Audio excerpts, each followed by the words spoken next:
You're listening to the Alliant Specialty Podcast, dedicated to insurance and risk management solutions and trends shaping the market today. All right. Hello and welcome to another Alliant Specialty Podcast. My name is Brendan Hall, your cyber hostess with the mostest. I'm joined today by the Chief Marketing Officer from Morphisec, Brad LaPorte. Brad, welcome to the pod. Thank you for having me. It is a pleasure and an honor. Well, that's very nice of you to say. We're glad to have you. By way of background, I was introduced to Morphisec 2 years ago at a golf outing, and I thought, wow, this is interesting. Yeah. And I think I remember talking to one of your colleagues going, how come I haven't heard of you guys before? And how do I help you get more traction or get more sort of notoriety here in our industry? Because given the way that AI has impacted ransomware and other types of attack vectors, that this is something that everybody theoretically should be using, this type of technology, which we'll get into. So that's kind of like the genesis of why we're here. Because when I come across companies like yours that I think are really interesting and different, because there's so many of these categories that we see in cybersecurity that are just packed with a lot of people trying to do the same thing. Like how many people are in the identity and access management space? I don't know, but probably way too many. More than we actually need. I can tell you that. Like 350, I think. Yeah. Yeah, it's a lot. It's roughly around 10%. If anyone from private equity is listening, definitely some need for consolidation in that area. So I guess we'll just sort of dive right into it. If you wouldn't mind, just like giving a sort of background, like about Morphisec, how long you guys been around, and at a high level, what you do.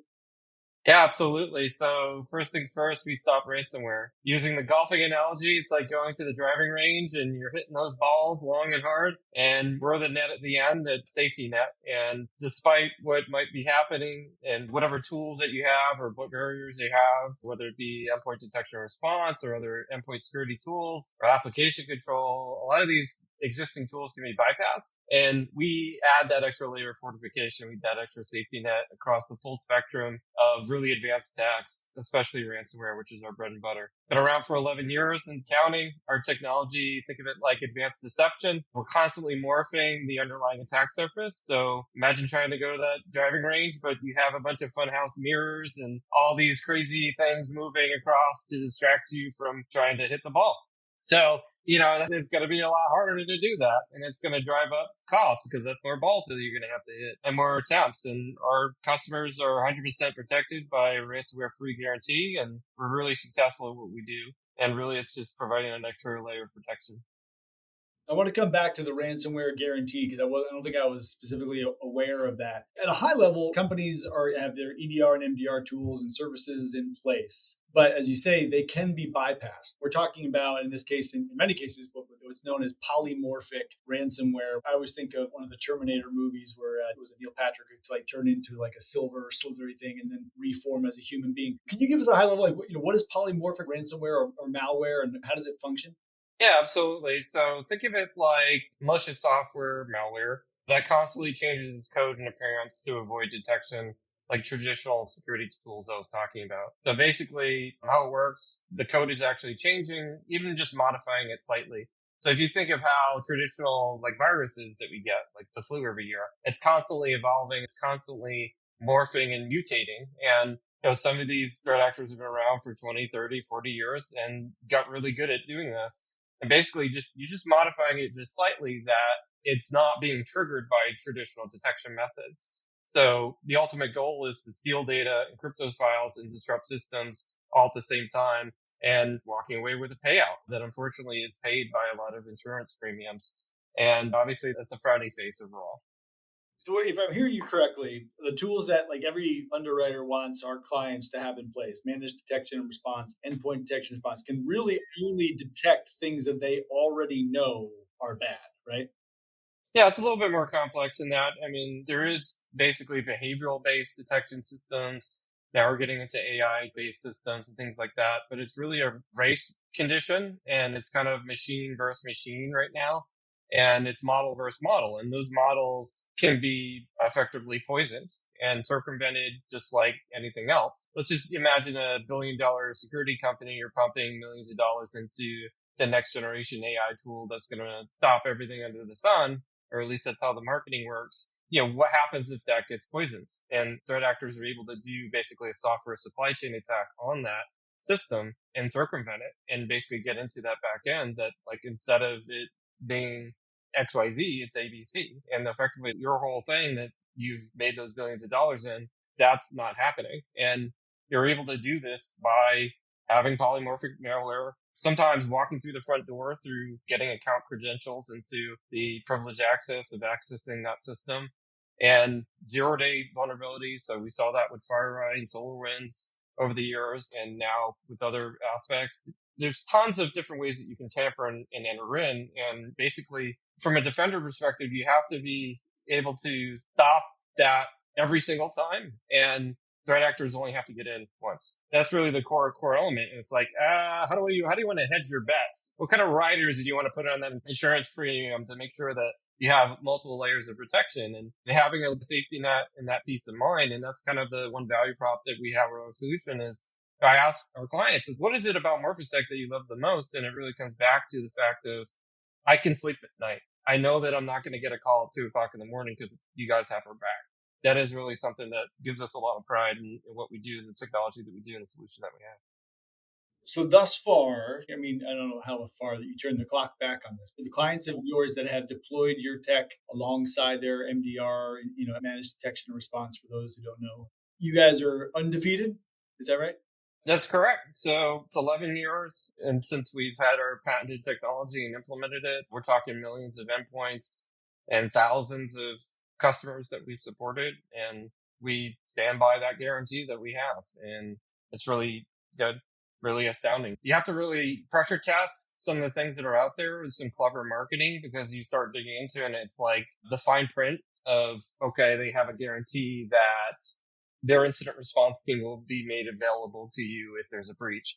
Well, I've already gotten punched in the face, and now these threat actors want millions of dollars from me, and now I have to deal with my insurance provider and everything else. And your guarantee really only tells me that your incident response team's available. Well, how convenient. Or there's other aspects of, like, it has to hit certain thresholds, or you have to hit certain things. We don't have that. It's like deploy our solution, it works. It's your get out of jail free card. It's you're not going to be on the front page of the newspaper if you're with us. So tell me about the guarantee then. How does this work? So you're guaranteeing, you deploy our tech, you will not suffer a ransomware event of any kind. God forbid it does happen somehow. Who knows what the next wave of AI-enabled malware will be. Hopefully we'll be out in front of it. You guys probably will be. But is the service free then at that point, or how does that work?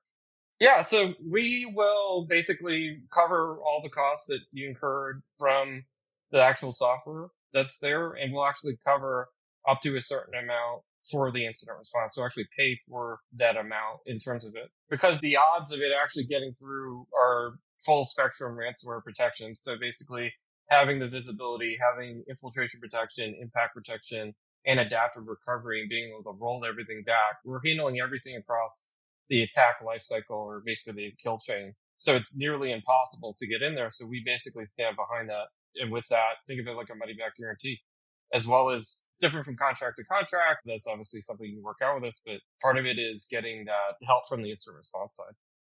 Now you bring up a good point too. Getting their service level agreement from an incident response provider. It's like the fire department. We're in the local area, and you call us, we'll be there as soon as we can be. Like, why not just not have that problem to begin with? Yeah, we're all about prevent here. So I'm listening because we talk to our insurers all day, every day. Currently on the applications that we're filling out, and generally everyone's kind of got some version of the same thing. There is no question about what are you using for anti-ransomware protection. It's just, do you have MDR? Do you have a managed SOC? Is it 24/7? That kind of stuff. So are we having conversations with underwriters? Are they aware of you guys? Are they thinking about adding this to their list of requirements? If they weren't sure before, now they are. So call us up. We're happy to continue that conversation. But we do offer this as part of our offering. If a company doesn't have cyber insurance today, we do have providers and partners that we bring in. We do help with reducing the overall cost of the premium because of the controls that we implement. Obviously, that's based on the individual insurer and the way that they do it. But it's proven results that if you implement us, it's going to greatly reduce your costs overall. Not to mention basically avoiding the whole cost that you would have incurred if you didn't have us and you had a ransomware attack. So part of it is trying to push forward that mindset and that paradigm of you need more than just multi-factor authentication. You need more than just endpoint detection response and managed detection response. If we had this podcast 10 years ago, EDR wasn't even a thing.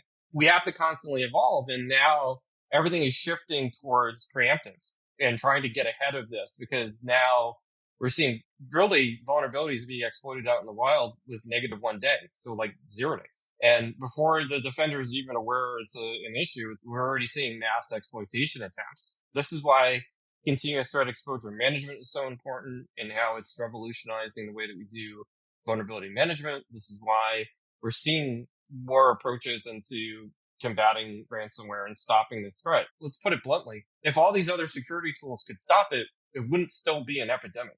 Clearly, the vaccine's not working. I mean, the stats are pretty crazy, and they're just going up. I mean, the average ransomware payment soared to $1.1 million right now, which is like 104% increase. That was Q2 numbers. I'm still calculating Q3, and then up from Q1. So 1 quarter over that, it's already increased that 104%. And the median payment's like $400,000. So imagine what you could do to invest that, $400,000 into your cybersecurity program.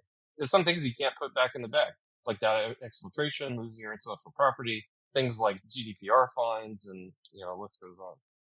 In the reputational damage, that's like a gut feeling, right? There's no number to it. Yeah. You just know you've made a lot of your customers and then even your employees feel bad. So there's no dollar figure that you can be paid back for, like, I pay these people so they don't feel bad about my brand anymore. But it's potentially it's the most damaging to have an incident like that. And then, you've got the business and all the financial pieces, but the loss of trust from your employees and your constituents, your clients. Sometimes you never get that back. It's all about prevention. This is amazing stuff. And I believe so much in what you guys are doing. That's why I wanted to have this conversation today and make more people out there aware of it. If you're looking as part of your security stack, everyone's thinking about your cyber insurance, you're doing tabletops, you're doing risk assessments. Your technology stack really needs to include, a tool like Morphisec that is going to actually demonstrably, if not reduce, if not completely eliminate the risk of ransomware, which is the most prolific threat facing any organization right now. So highly recommend that people get out there. Brad, any kind of closing thoughts before we wrap this up? If you're interested, if this topic is a top priority of yours, reach out to us. We're happy to have a conversation. It literally costs nothing, and it could save you millions of dollars and a lot of heartache. So just appreciate the time. Appreciate trying to share the message. And we as a society need to really relook at this. We have to go above and beyond the basic controls and minimum requirements that we have and start thinking outside the box of, okay, AI is here. Ransomware is not going away. What do we do about it? We need to be more proactive and address this. Absolutely. Well, Brad, I appreciate the time today. If there's anything we can do on the Alliant side, let us know. But thank you for coming in. All right. Thank you.